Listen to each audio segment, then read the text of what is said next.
tinggal di dekat sungai Batung, sungai yang airnya jernih dan menjadi sumber kehidupan bagi semua hewan di hutan.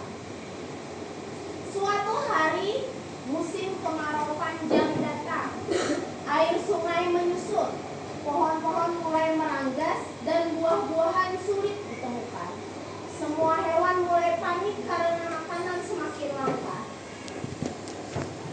Bagaimana kita bisa bertahan jika begini terus? Ngeluh si beruang buntal sambil menatap pohon durian yang tak berbuah.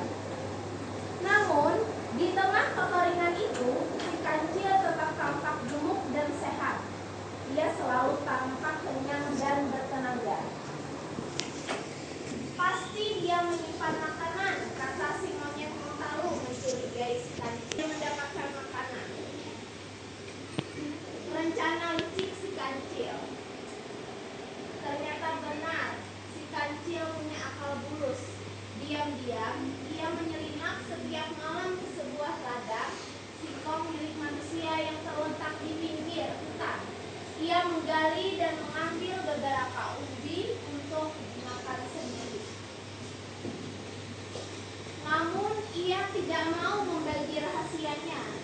Ia tahu kalau hewan lain tahu, ladang itu akan cepat habis dan manusia akan marah. Suatu malam, si monyet dan si beruang